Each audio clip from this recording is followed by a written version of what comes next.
Hello, and welcome to the Digital Workspace Works podcast. I'm Ryan Purvis, your host, supported by our producer Heather Bicknell. In this series, you'll hear stories and opinions from experts in the field, stories from the front lines, the problems they face and how they solved them, the areas they focused on from technology, people and processes, to the approaches they took that will help you to get to the grips with the digital workspace inner workings.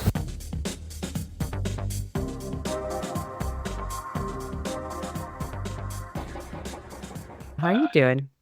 Yeah, fine. It's been an interesting morning.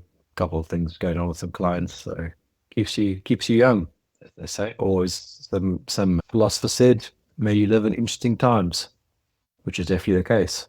Yeah, we carry on. So what I wanted to chat about with you is I've just definitely decided I want to change the name of this podcast. And I came up with a list of names because obviously, you've got to use AI to rename anything. You can't just do it yourself anymore. I came up with 10 names from ChatGPT, and then I added my own ones at the end, as we do. And the reason why I want to rename the podcast is obviously line it up brand-wise with Valuu Workspace, the product we've built, and Valuu Advisory, the consulting I do. So, name number 1, the Value Exchange, which I thought was quite a good one. The other one is Digital Value Exchange. That's number 2. Number 3 is Exchange of Value. Number 4 is Value Impact Exchange. See a pattern here. Number 5 is the Value Network. Number 6 is Value Creation Conversations. Number 7 is the Digital Exchange. Number 8 is Value Driven Discussions. Number 9 is Exchange of Ideas. And number 10 is Value Innovation Exchange. So there's one good one in there. Yeah. Wow. That's pretty bad, then. And then let me find my other one, which was, I'm looking in the WhatsApp group, Value Realization, Return on Value, Digital Transformation Value, and Delivering Value.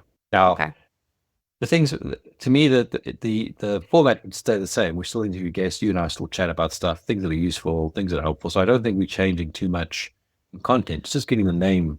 So out of those 14, did any of those have another version you liked? It's a good question. I wish I could see them all on screen. I can paste them and Can you text them to me? Yeah, we'll do it the complicated way. I'll send it to your phone instead of putting it in the chat. Or you can put it in the chat, whichever way. This way I can still interact. At least it's quite useful that because I'm on a Mac, I can just copy and paste on my phone and just paste on my Mac because everything Apple is integrated very nicely. Yeah, true. I'd like the Value Exchange as one because I do too. People we talk to know that thing. Now, the only funny thing is I used to attend a secret meeting, only because the content had to be kept secret, with a whole bunch of customers or vendors called the Value Exchange, run by somebody I know. So I'd probably have to just do the right thing and ask them if they're minded. But I would spell it differently, obviously. It'd be VALUU as opposed to VALUE. But it kind of works the best for me because whoever we're talking to has someone of value to share. It's fitting. Yeah, it is fitting. Yeah, I agree. And they haven't trademarked the name, so you could use it. I think that one's probably my favorite, followed by Return on Value. I just think that is maybe another. It feels more right. I know it's really central to what you do as well. Well, it's funny you say that because that was actually the original name for the product, was Return on Value. And then I went with Value Workspace or Value Work because we value work. But Return on Value was always the thing. So I could probably do Return on Value, ROVS, ROV.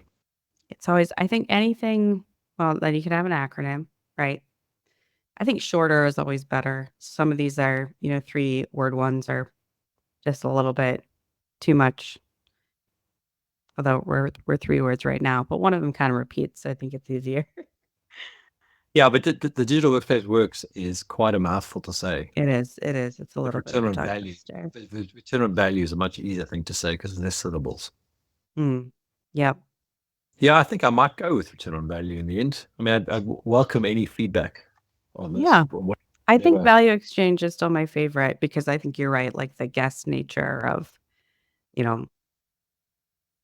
exchanging value, right? Valuable conversations is nice. But yeah, ROV would be my runner up. And I know you've thought about that term a lot. So either of those sounds Yeah. good to me. Well, I was thinking about it from a point of view, if I had to invite somebody onto, if I had to introduce someone to be on the Welcome to the Return on Value podcast, please introduce yourself. I think it works.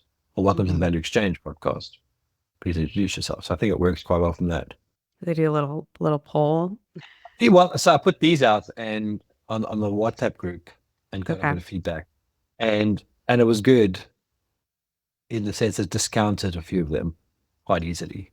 But there wasn't really, if I remember correctly, there wasn't anything that jumped and said, "Oh no, you definitely have to do this in order to take it forward." So I think that the choice is still to be made. But I agree. Okay. Oh, sorry. Just as we're talking, I'm like, do I have any more? Do I have any more? I have two. I have one different spin on it.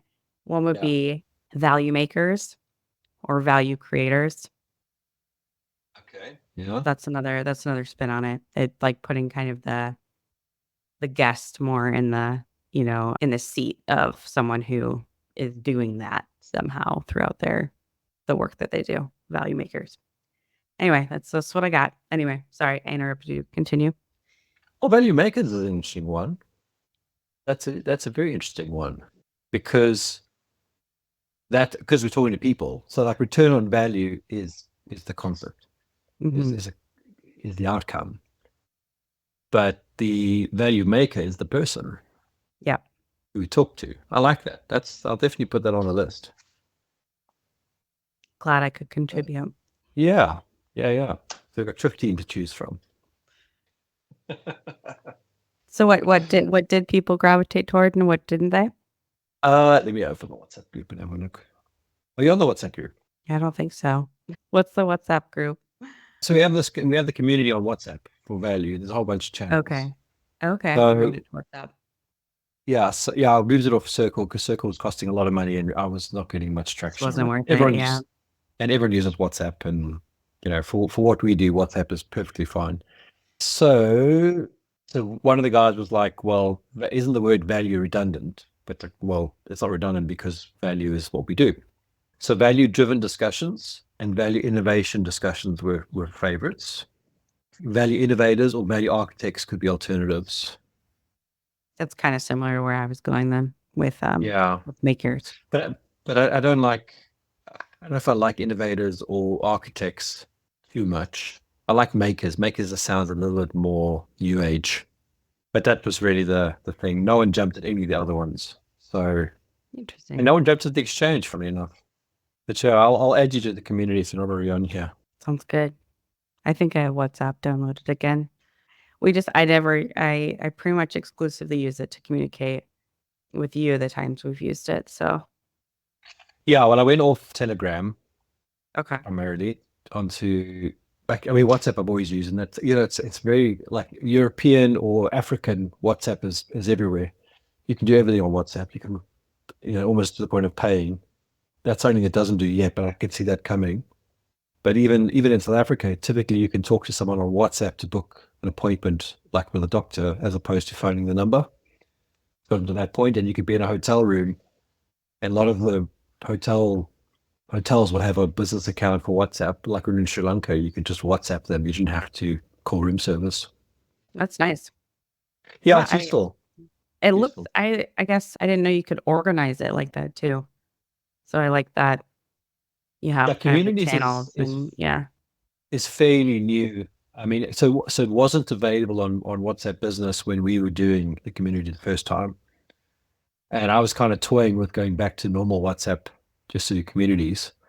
But then that was released, whatever. So, I mean, for what we spent on Circle, we spent a bit of money, but we learned a few lessons. So I kind of looked at it as an education thing. And also Circle did the training courses as well. But now we've moved that onto another platform. So you got that on value.training as the domain if anyone wants to have a look at that. And they're free for now. And then with WhatsApp, of course, it's much easier to invite people onto a platform they're already using. So you get more traffic that way, I think. We're about 60 members, I think. 60 Great. participants. Not everyone pays. But that was the one thing I was asking the question would people pay to be a member of the community? Because we obviously cover the cost of running everything. And was wondering if people didn't. So far, the answer is no, of course. Everyone wants it for You free. can never ask people if they will pay, if they're willing to pay for something, because they'll always say no. No, that's it. That's it.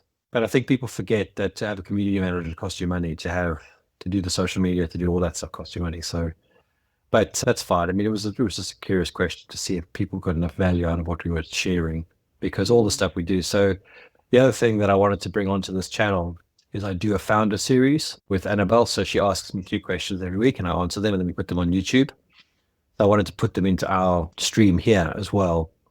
But it doesn't make sense to do it as value if we're doing this as digital workspace works. So by changing it all under value, then we can do that together. And then I want to get other founders on here to do that sort of thing too. Because it's 3 questions like, what is hard for you? What is good for you? And then what did you learn all in the last week as a founder? Yeah. And then we could put that in. And then I want to get other founders to do it, of course. And then we have the value execs interviews that we do, and the value exec shorts that we do. So if it all starts coming to this channel, that'll be good. And then we've moved it to Spotify. I don't know if I told you. We're now hosted on Spotify, not on. You did mention it. Yep. Yeah. So that's been good. I think we're getting a little bit more traffic that way. Yeah, the old Anchor, which is ironic because when we first started doing this, I was trying to use Anchor as the platform, and then we decided to use Transistor. And now we're back on Anchor as Spotify. Oh, I didn't know it was the back end there. Interesting. What else is new with Valuu? Anything to chat about there? Yeah, so I mean, the product's still being built out with more and more stuff, but it's available to be used. So value.work is the domain. So we've got a pretty good platform in place now for OKRs and Assure, which is our governance component. So risks, assumptions, issues, dependencies, evidence, support, requirements, that sort of thing. But we're building out the measures component now, which is how do you track your projects, and your KPIs. And then those will tie into the quadrants. So how you plan your work, the sequence of all the high priority work to the low priority work. And then we have sequence, which is the actual roadmap on what are you building in what order. So quite a lot built into the platform. And you can have as many workspaces as you like. So workspace will be a project. I mean, and that's how we charge. We charge by workspace, not by user. But people can sign up for the free version, which is 3 users and 1 workspace, unlimited data in that context. And then if they sign up for a plan, then it's we charge by workspace or by storage gig per gig, I think. But yeah, I'm very quite impressed. So Ranjit is working very hard on fixing a whole bunch of stuff that was badly done. He's redone all of it, so the product's now working really well. And we're lining up our first clients, enterprise clients on it. So it's starting to take off in that respect. So we're getting product market fit. People are liking what we're doing. I've had a few good meetings with a few customers in the last couple of weeks. And, the thing you got to be careful of is that everyone says they love it, but they never sign. So I'm trying not to get excited from that point of view. But the stuff that people have given me feedback on is for actual projects they want to run with it. So I feel like we're on the right track.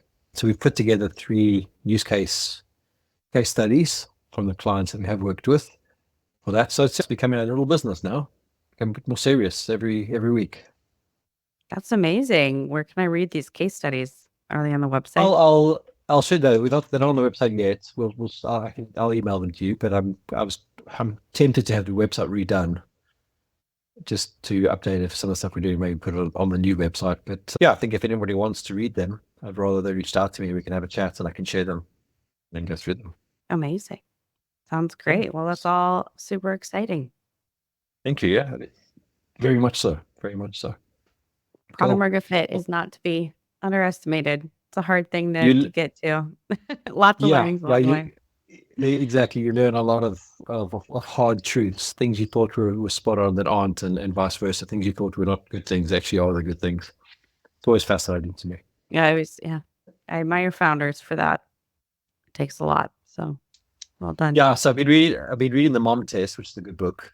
And the other book that I started reading yesterday is called The SaaS Playbook by Rob Walling. And the introductory chapter is written by the guy who built WP Engine, I think it's Jonathan Cohen. I would just call it with both those names. So it could be either one of them.